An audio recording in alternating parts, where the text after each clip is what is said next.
A noite em sombra do mato estava silenciosa, uma calmaria tensa após a tormenta que a cidade enfrentara. Padre Antônio, em seu quarto na velha paróquia, olhava para o céu estrelado através da janela. A lua, cheia e brilhante, pendia no céu como um lembrete cruel de sua maldição. Ele havia lutado, rezado e buscado todas as soluções possíveis, mas a verdade era inescapável. Não havia cura para o que ele se tornara. A decisão de partir foi angustiante. Como poderia abandonar seu rebanho, as pessoas que havia jurado proteger e guiar? Mas a verdade era que, permanecendo, ele colocava todos em perigo. Cada lua cheia transformava o homem de fé em uma criatura de pesadelos, um monstro que ele mal reconhecia. Raul, o delegado, e Clara, a misteriosa viajante que chegara à cidade meses atrás, entenderam sua decisão. Eles o encontraram na saída da cidade, seus rostos marcados pela preocupação e pela tristeza. "Você não precisa fazer isso, Antônio", Raul disse, sua voz embargada. "Ainda podemos encontrar uma cura." Padre Antônio balançou a cabeça. "Já buscamos em todos os lugares, Raul. Não posso arriscar mais vidas. Tenho que partir." Clara, com seus olhos perspicazes, colocou uma mão em seu ombro. "Você é mais forte do que pensa, padre, e não está sozinho nessa luta." Ele sorriu fracamente para eles, um sorriso que carregava o peso de sua decisão. "Cuidem de Sombra do Mato por mim", pediu, antes de se virar e desaparecer na escuridão da floresta, sua silhueta se fundindo com as sombras sob a luz prateada da lua. As semanas seguintes foram um borrão de dias e noites, conforme Padre Antônio viajava pelas vastas terras do Brasil. Ele buscava respostas em ruínas antigas, em livros esquecidos e nas palavras de sábios isolados. Mas a cada lua cheia, a transformação ocorria, deixando-o exausto e cheio de remorso, escondido na escuridão, longe dos olhos dos inocentes. Em suas viagens, ele ouviu falar de outros como ele, criaturas da noite que vagavam perdidas, presas em maldições similares. Ele encontrou caçadores também, homens e mulheres que o viam como uma abominação, um mal a ser erradicado. Cada encontro era uma mistura de medo e fascinação, um jogo perigoso de caça e caçador. Foi numa pequena cidade no interior do país que Padre Antônio encontrou Marina, uma médium que afirmava poder conversar com os espíritos. Ela o olhou com uma mistura de curiosidade e compaixão, oferecendo ajuda sem pedir nada em troca. Juntos, eles exploraram os mistérios da maldição, buscando nas mensagens dos espíritos alguma pista que pudesse libertá-lo. Em outro lugar, ele conheceu Lucas, um cientista obcecado pelo sobrenatural. Lucas estudava as criaturas da noite com uma mistura de rigor científico e uma pitada de loucura. Ele via em Padre Antônio não apenas um lobisomem, mas um enigma a ser resolvido. Por último, houve o encontro com Tiago, um jovem também afligido pela maldição do lobisomem. Perdido e assustado, Tiago viu em Padre Antônio uma figura paterna, alguém que compreendia sua dor e seu medo. Os quatro formaram um grupo improvável, cada um com seus próprios demônios e esperanças. Juntos, eles começaram a desvendar os fios emaranhados das maldições que os uniam. A jornada os levou até as profundezas da Amazônia, onde rumores falavam de um templo antigo, esquecido pelo tempo. Lá, inscrições nas pedras contavam histórias de um artefato poderoso, capaz de quebrar a maldição mais terrível. Padre Antônio sentiu uma faísca de esperança ao descobrir isso. Porém, com a esperança veio o peso da responsabilidade. Encontrar o artefato se tornou uma missão desesperada, não apenas para ele, mas para todos que agora dependiam um do outro. A busca pelo artefato os levaria a enfrentar perigos desconhecidos, a desvendar segredos antigos e a desafiar a própria natureza de suas maldições. Era uma corrida contra o tempo e contra as sombras que os perseguiam, tanto dentro quanto fora.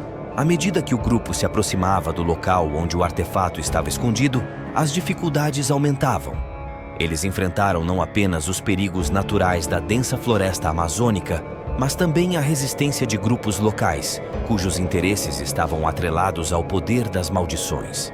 Esses grupos viam o artefato como um objeto de poder, não de libertação. Na noite de lua cheia, quando a transformação de Padre Antônio era inevitável, o grupo foi emboscado. Encurralados e lutando por suas vidas, eles enfrentaram os agressores com uma mistura de desespero e determinação. Padre Antônio, lutando contra a fera interior, se viu dividido entre proteger seus companheiros e sucumbir à selvageria da maldição. No clímax da batalha, algo surpreendente aconteceu. Lucas, o cientista, tinha estado trabalhando em um soro experimental, uma tentativa de controlar as transformações. No meio do caos, ele injetou a solução em Padre Antônio, que sentiu uma onda de clareza tomar conta de si. Pela primeira vez, ele conseguiu manter sua consciência durante a transformação, uma revelação que mudou o curso do confronto. Enquanto isso, em sombra do mato, Raul e Clara encontraram pistas deixadas por Padre Antônio. Determinados a ajudá-lo, eles embarcaram em uma jornada que os levou por caminhos similares. Eles viajaram através do país, reunindo informações e seguindo os rastros deixados pelo grupo de Padre Antônio. Sua busca os levou igualmente à Amazônia, onde se viram diante dos mesmos desafios e adversidades. A determinação deles em ajudar um amigo e proteger sua cidade os manteve firmes, mesmo diante dos perigos da selva e dos conflitos com os guardiões do artefato. O reencontro com Padre Antônio foi emocionante e revelador. Eles chegaram justamente quando o grupo enfrentava os últimos obstáculos antes de alcançar o artefato. Unidos, eles compartilharam suas descobertas e experiências, fortalecendo a determinação de todos. À medida que o grupo se aproximava do local onde o artefato estava escondido, as dificuldades aumentavam. Eles enfrentaram não apenas os perigos naturais da densa floresta amazônica, mas também a resistência de grupos locais, cujos interesses estavam atrelados ao poder das maldições. Esses grupos viam o artefato como um objeto de poder, não de libertação. Na noite de lua cheia, quando a transformação de Padre Antônio era inevitável, o grupo foi emboscado. Encurralados e lutando por suas vidas, eles enfrentaram os agressores com uma mistura de desespero e determinação. Padre Antônio, lutando contra a fera interior, se viu dividido entre proteger seus companheiros e sucumbir à selvageria da maldição. No clímax da batalha, algo surpreendente aconteceu. Lucas, o cientista, tinha estado trabalhando em um soro experimental, uma tentativa de controlar as transformações. No meio do caos, ele injetou a solução em Padre Antônio, que sentiu uma onda de clareza tomar conta de si. Pela primeira vez, ele conseguiu manter sua consciência durante a transformação, uma revelação que mudou o curso do confronto. Enquanto isso, em sombra do mato, Raul e Clara encontraram pistas deixadas por Padre Antônio. Determinados a ajudá-lo, eles embarcaram em uma jornada que os levou por caminhos similares. Eles viajaram através do país, reunindo informações e seguindo os rastros deixados pelo grupo de Padre Antônio. Sua busca os levou igualmente à Amazônia, onde se viram diante dos mesmos desafios e adversidades. A determinação deles em ajudar um amigo e proteger sua cidade os manteve firmes, mesmo diante dos perigos da selva e dos conflitos com os guardiões do artefato. O reencontro com Padre Antônio foi emocionante e revelador. Eles chegaram justamente quando o grupo enfrentava os últimos obstáculos antes de alcançar o artefato. Unidos, eles compartilharam suas descobertas e experiências, fortalecendo a determinação de todos. Finalmente, na câmara secreta onde o artefato estava guardado, Padre Antônio enfrentou o momento decisivo. O artefato, uma relíquia antiga de poderes desconhecidos, era a chave para a sua salvação. Mas ao tocar o objeto, ele foi inundado por visões e revelações. Ele viu a verdadeira origem da maldição, uma história antiga de traição e poder, entrelaçada com a história de sua família de uma maneira que ele jamais poderia ter imaginado.